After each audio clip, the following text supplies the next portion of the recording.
Radio, and I'm talking to Carolyn Weber of the Milwaukee Bicycle Collective. And before I give any introduction to what that is, I'm just going to let you tell me what the Bicycle Collective in Milwaukee is about. What we're about is giving free bikes to the community So we do a variety of different programs. We recycle bikes, so we take donated bikes and then we fix them if we're able to, and if we're not able to fix them, we put them into scrap. So that way, at least rather than these bikes going to the landfills, which often happens, they're either getting to a new good home or at least they're getting recycled. And then we also do kids programs, and we have a couple of those, and then we also do education.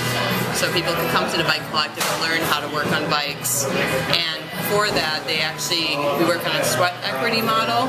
So for every hour they give us, we give them $8 toward anything used in the collective. That's a very nice idea. So there's several parts to this. Now, let's see, the first questions I guess I want to ask you about, let's talk about the programs first.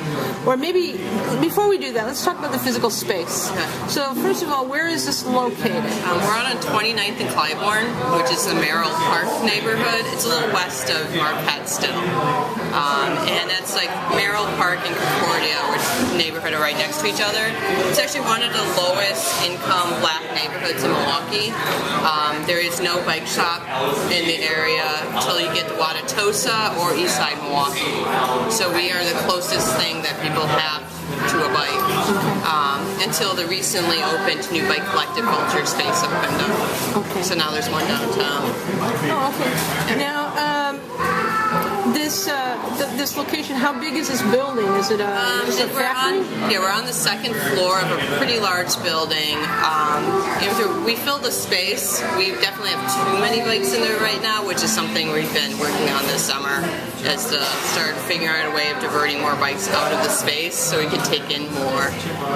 But we have 5 work stands set up, 5 benches with full set of tools, and then we have probably close to about 250 bikes in the space right now, from the little kid tricycles to like the larger adult bikes.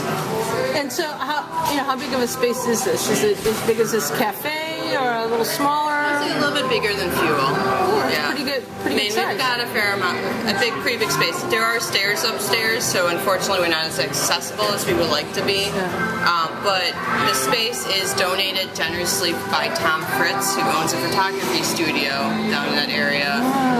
10 years ago, the space the Milwaukee Bicycle Collective actually started in River West.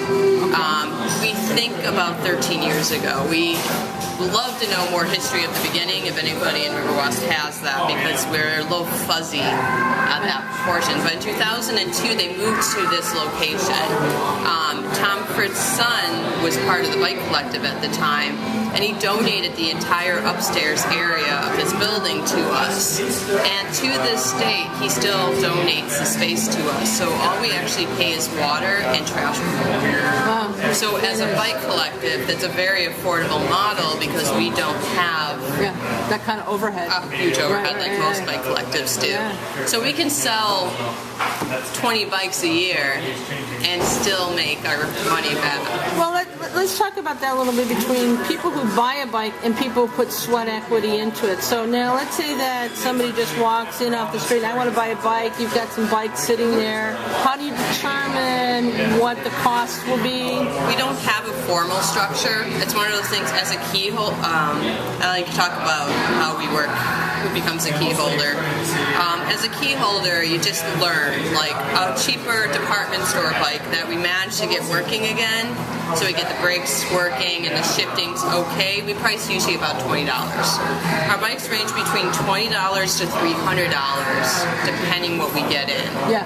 Most people who just walk in on the street, like on Monday, I had a guy come in, he commutes to Miller Park from that neighborhood. So he's got about a 2.5 mile commute. and he's been walking it, and he's been frustrated about walking, so he came in, bought a bike for $40. He didn't want to put any work toward it, he just wanted a bike. So our volunteers work on fixing up, so we have a small stock of ready-to-go bikes, typically $20 to $40. Now talk a little bit about the volunteers, too. Are these people who are just there to work for sweat equity, or are they there to just promote this collective?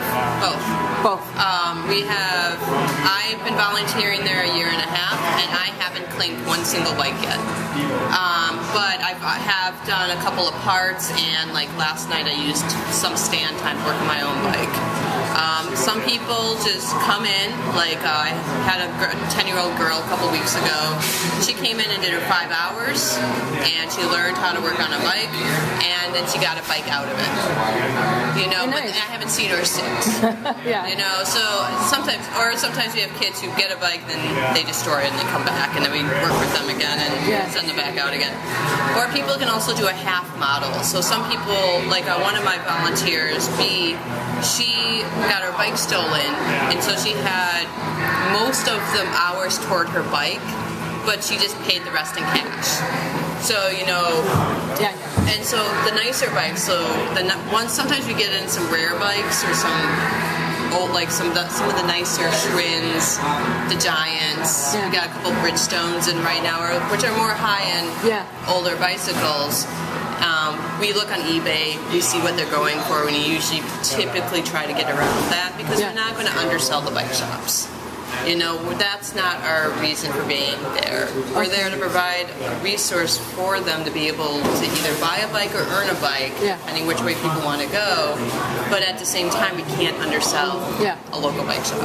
Okay, that makes sense. Well, talk a little bit more about like the sweat equity. Now, you say you have stand time. Explain what that means. So, as a volunteer, we have different levels of volunteerism. We have people who just generally volunteer, which are often usually the kids, and people just want to come in for a couple of hours and earn a quick break.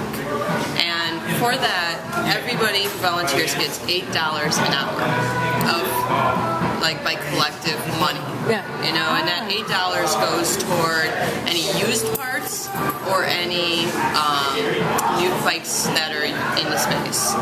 Now, then that can go from people to start volunteering, they find they really like it, and then they stay a little bit longer, they keep coming every week or every couple of weeks. Now, if you put in 8 hours a month of time of sweat equity, you get to be called what's called a dedicated volunteer. So and there's some extra perks that come with that. So some ordering perks, because we do have an account through J&B, and at that point we will work with you in getting parts for your bike and all that. But you got to give us the time and show that. And then I'm not going to say what the percentages are because that's something we work out with our developer. But it's like if somebody gives us 8 hours a month, they are now considered essentially a shop employee. What if they want to put in more than 8 hours? If they're putting more than 8 hours, they will start becoming what's called a key holder status. So one of our current volunteers, one of our current key holders actually was a MIAD intern. So we work with MIAD and get interns in for service learning. And he actually stuck around.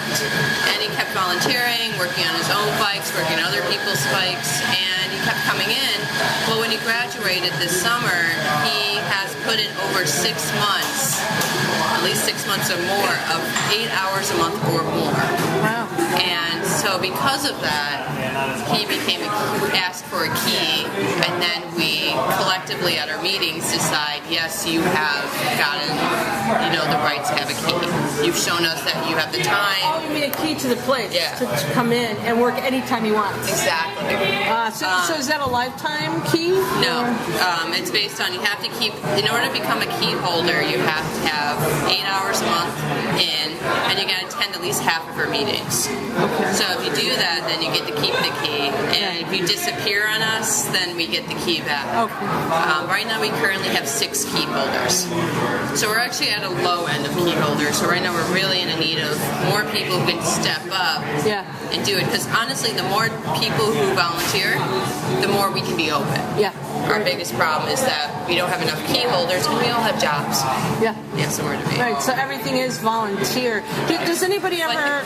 However, for key holders, there is a small stipend, very, very small stipend, every month that you get as long as you hold your hours.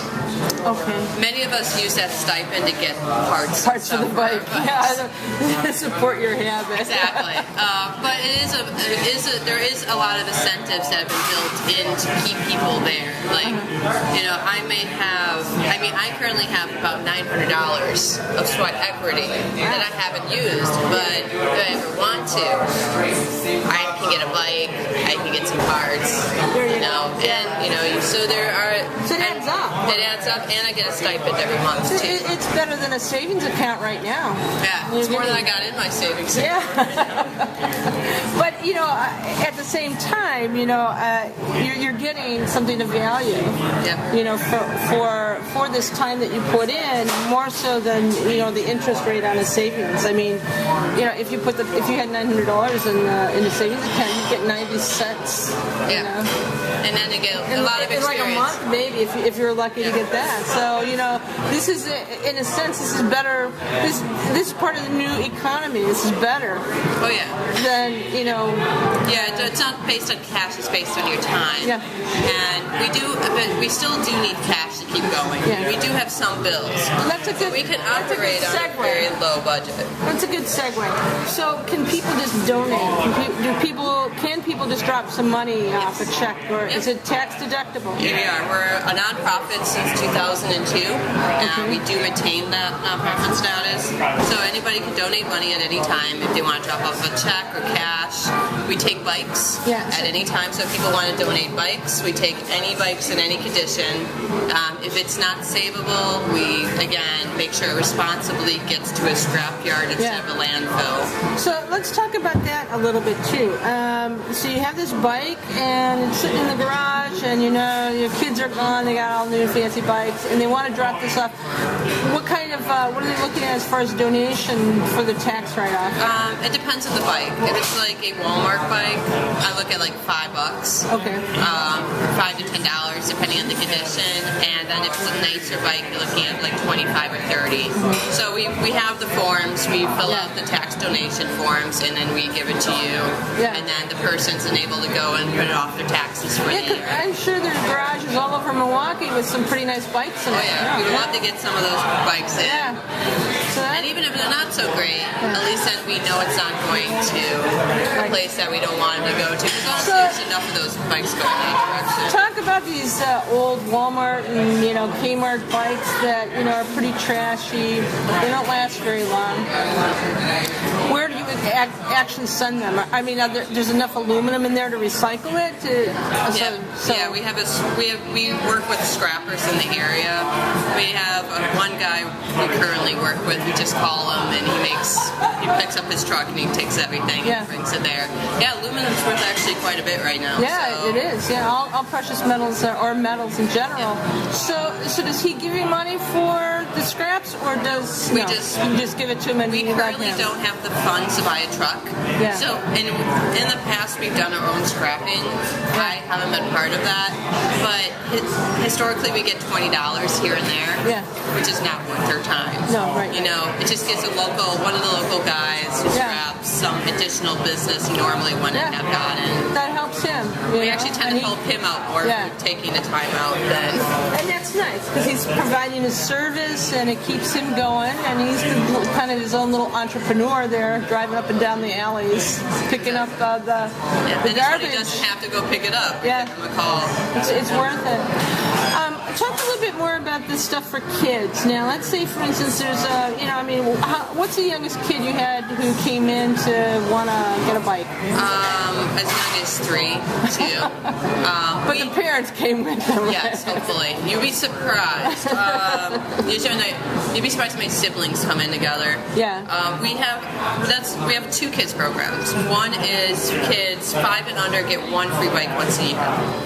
So we have, I think we had probably about 200 kids bikes this winter. Yeah. And we actually yesterday just had one come back.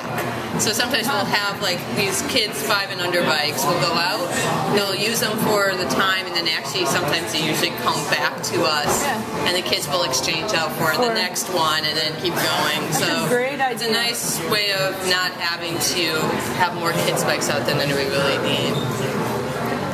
And then also we have kids 6 and over. Okay. They can volunteer towards it. Yeah. Depending on the maturity level of the 6-year-old.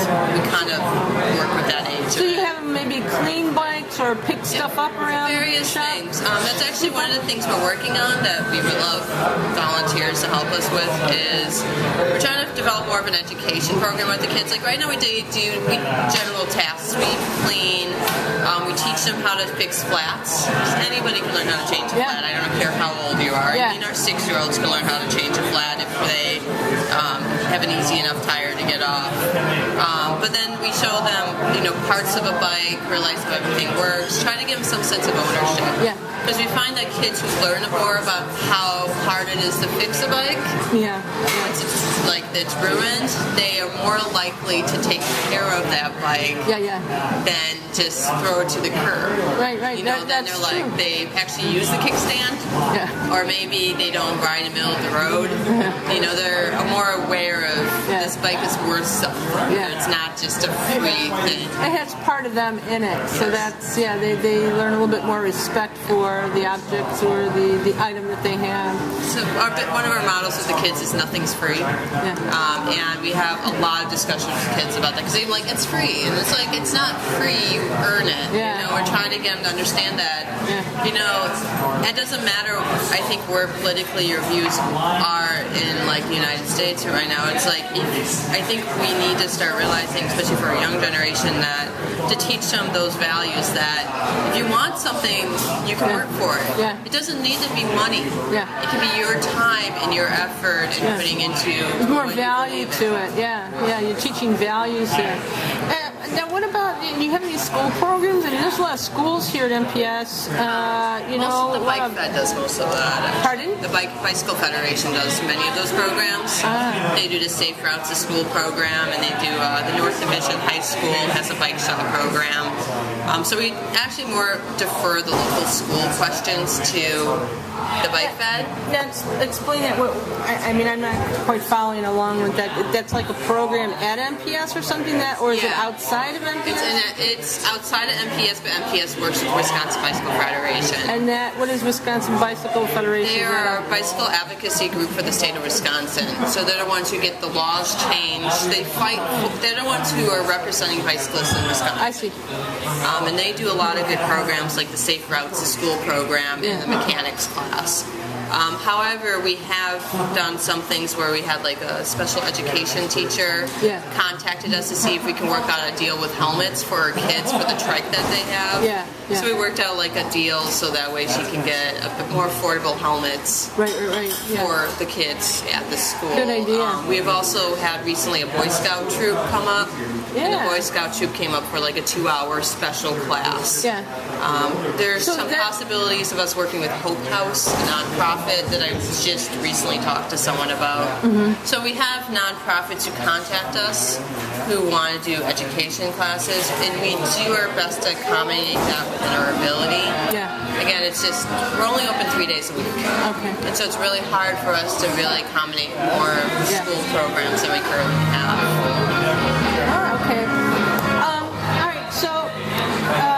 So basically, when people come to the collective, they're going there for specific reasons. They're going there to find a bicycle. They're going there to earn some sweat equity to get a bicycle, or they they just love bicycles and want to learn more about how to work on them. And as far as reaching out to the community, I mean, I found out about the Bike Collective via word of mouth, and I know a couple people who went there and they, spent some time on some Saturdays and they were fixing their bikes and they just liked the whole idea behind it.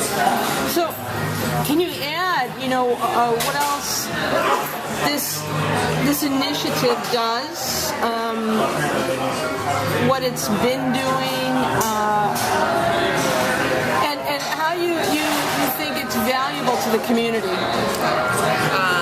What we have been doing is, you're right, we don't do a lot of outreach actually as an organization, and honestly we haven't needed to. I mean, we've been around for 10 years.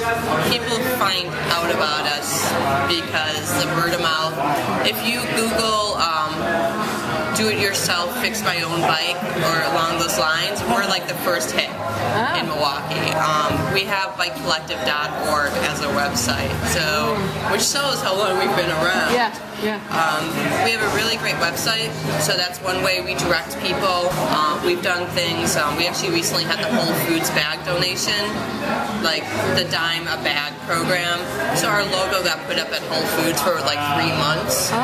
So that was really great, like secondary advertising for us. Did you get a lot of people who came in for that? We don't know yet. We haven't found out. I'm trying to reach her right now still. But then we also, I did have some people stop in and said they saw it. We pop up when people search for bike donations. Us and Dream Bikes are two places people can drop off bikes. So we find that we haven't done much outreach, but we did do this year on Gordon Park, Energy Independence Day. We were there giving up free tune-ups, letting the community know. If we had more volunteers, something we would like to do is get out more at the farmers markets and like things like that, doing like tune-ups and looking at people's bikes and just getting the word out that way. The most effective way we get out in the community is usually by doing small like tent or tune-ups at these little events that we can talk to people one-on-one about what we do, and then that's just Bike to Work Week. We were at Bike to Work Week all week at Foundry, and we really outreach to the bike community that way. So within our limited time that the key holders have, we're able to do more outreach. Will you be doing anything at the River West 24 this weekend? We will not be. Most of us are racing. This is like vacation for you guys. Exactly. We're actually coming at Open this weekend because of it. Special holiday. And then the second question was initiatives. Yeah, the initiatives. I guess. Well, I was wondering about if you. Well, actually, you kind of covered that when you talked about the farmers market and these little tent stands and getting out that way. And I suppose it seems to me that the thing that this collective needs most of all are volunteers. So how do you attract volunteers? How do you get people to actually show up and keep showing up? If they want their bike, they got to keep showing up. I mean, it's got like, if you don't show up, you don't get any money toward your bike. If your claim tag is over a month old, you lose claim to that bike. So you gotta keep showing up at least once in a while to get that bike. Have you thought of other initiatives, working with some sponsors, for instance, for instance, I'm just throwing this off the top of my head, Education Credit Union, right? It's a credit union bank here in Milwaukee, and if they were to sponsor you, maybe throw some money your way to help with, with bikes or fixing the bikes, or even putting out a campaign to get volunteers, would you be interested in doing something like that? I mean, we did something with that. We recently gave a talk at the Miller Corporation, actually. They asked us to come and do a talk about bikes and safety and commuting, and They actually are doing a bike drive for us, and they also are offering some sponsorship. Lakefront has recently generously sponsored us for beverages for our meetings, which is really nice. Actually, at the bottom of our webpage, we have lots of links to different places that have sponsored us over the years. We had Whole Foods, Concordia neighborhood group gave us some money, which actually this coming winter is something new at the Bike Collective. We have heat for the first time in 10 years. Wow. We haven't had heat in 10 years. And so this winter we can actually work in this space versus bundling up once a month and getting out there. So that's completely going to change what we can do for the spring. We can get so much more of a head start and do more education when it's slower. But the only thing is we haven't done much outreach because we have such a small budget. We can function on $5,000 a year. As a nonprofit, it's a very low number. And so we have been really lucky that people just kind of outreach to us. The green thing is really trendy right now. And reusing recycling bikes, people really like the idea, and that's why we're there. We love the idea. We have this opportunity because this will be playing during the River West 24, and we're hoping people will be listening, and maybe they're not. There's a number of people not from the area who will be racing, but there will be people all over the area. And what can you say to them to convince them to come on down? And even if they don't use the sweat equity towards their benefits, to come in and volunteer. What can you say to them to say, you got a Saturday? Come on down. It feels good to go in. It feels good. It's empowering to work on your own bike. Even if to be more empowered when you go bike shopping. It's worth coming by for a couple of hours and just check us out. Maybe you'll find a bike that you want to go on, or maybe you just want to talk to someone about different bike styles or be more connected into the bike community. But the ability to change your own flat can really change, how you commute. Now, you can, rather than just biking a couple of miles, you'll feel more, I find that more people are willing to bike further. Because now you can change that flat and be able to know you can get home. So it's I encourage people just to come by and even just learn something about their bike that you may have not learned. And if you don't want to work on your own bike, that's okay. We've got plenty of them. We always need somebody to work on a bike. And it's more than just, you don't need to know how to work on it.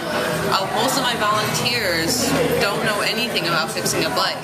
I knew very little when I started, and I'm working at a bike shop now, and two of our other key holders work at a bike shop as well, and one of them, Sam, is 40 hours a week over at Truly Spoken right now. The fact we've been coming, it's a place where you can learn a little bit and just get more comfortable on your bike and feel more comfortable when you go out for a bike trip, that you can handle some minor mechanical issues with your bike. And then, or get to the point where you can actually work for a bike shop. And that's really a cool opportunity. So now we have one person has a fully employed full-time job. And another person has a part-time job doing it, and I do it as well. And looking at opening a bike shop. So will always be bicycles, You want to talk about this bicycle shop and hostel?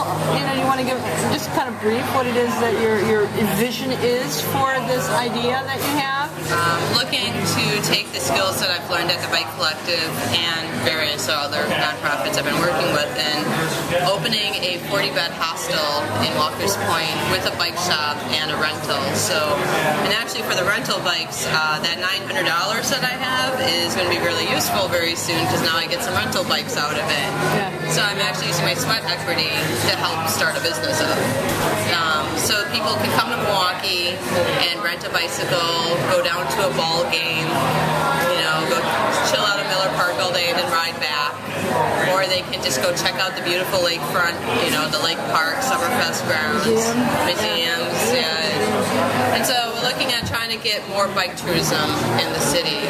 We currently have some happening, but currently we don't have anybody who's traveling by bike where they can come and stay, or where people can come and get a bike at the same place that they're staying in. Well, tell our audience,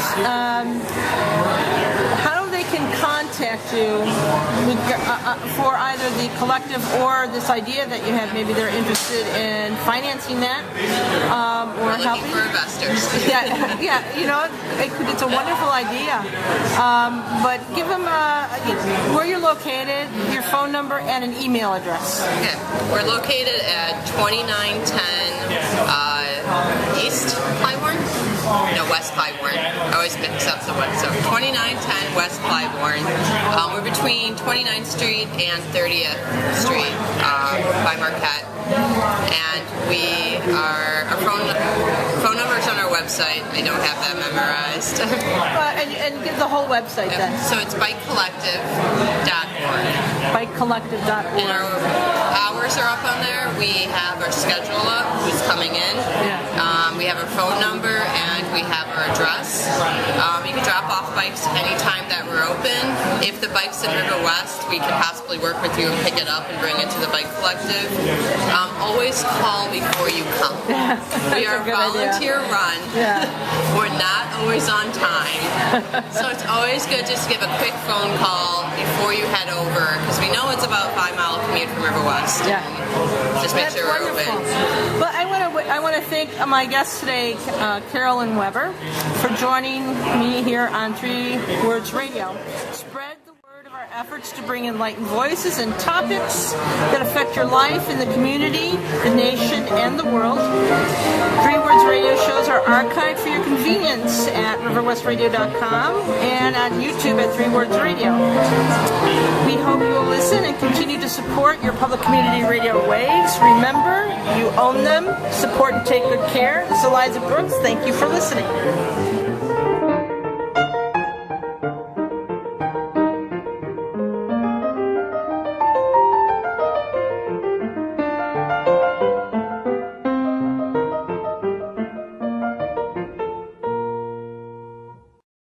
That's all.